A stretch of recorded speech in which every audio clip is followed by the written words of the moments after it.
ಗುರುಕುಲ residential ಸ್ಕೂಲಿಗೆ ನಮ್ಗೆ second time chief guest ಕರೆಸಿದ್ಗೆ ಅಬ್ದುಲ್ಲಾ ಸರ್ಗೆ ಥ್ಯಾಂಕ್ಸ್. ಮತ್ತೆ ನಾಗಣ್ಣ, ದಿನೇಶ್ ಶೆಟ್ಟಿ ಸರ್ಗೆ ನನ್ನ ನಮಸ್ಕಾರಗಳು. ಏನಪ್ಪಾ ಅಂದ್ರೆ, ಈಗ ಪ್ರತಿಯೊಂದು ಮಕ್ಕಳಿಗೆ ಎಜುಕೇಶನ್ ತುಂಬಾ ಇಂಪಾರ್ಟೆಂಟ್.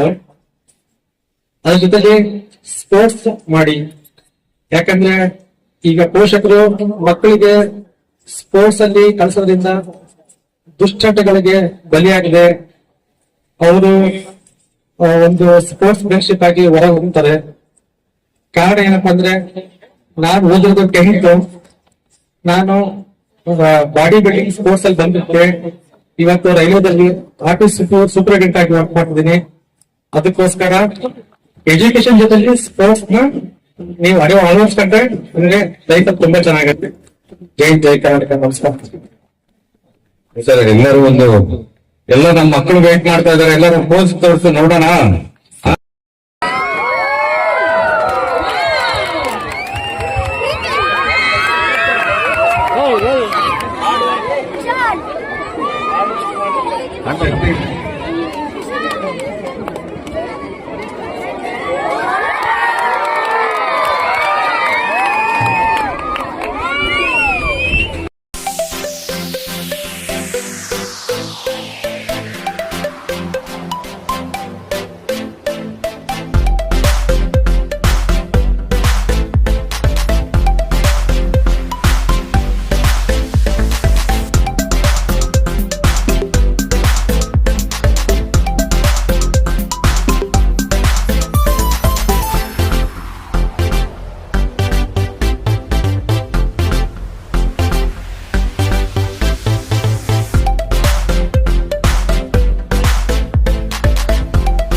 ನಮಸ್ತೆ, ನನ್ನ ಹೆಸರು ಸಾನಿಯಾ.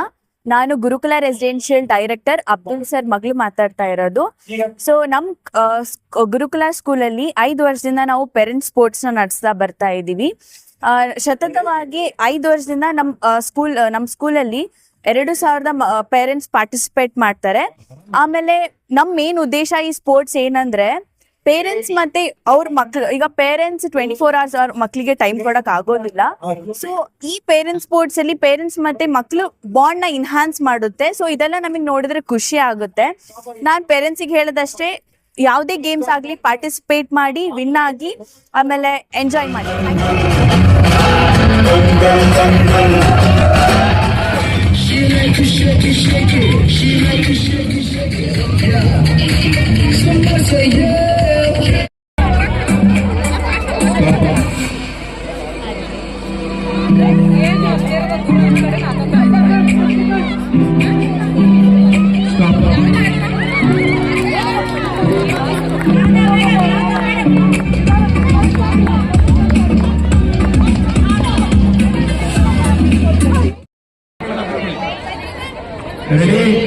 ನಿನ್ನ ಮನೆ ಕೈ ನೋಡ್ರಿ.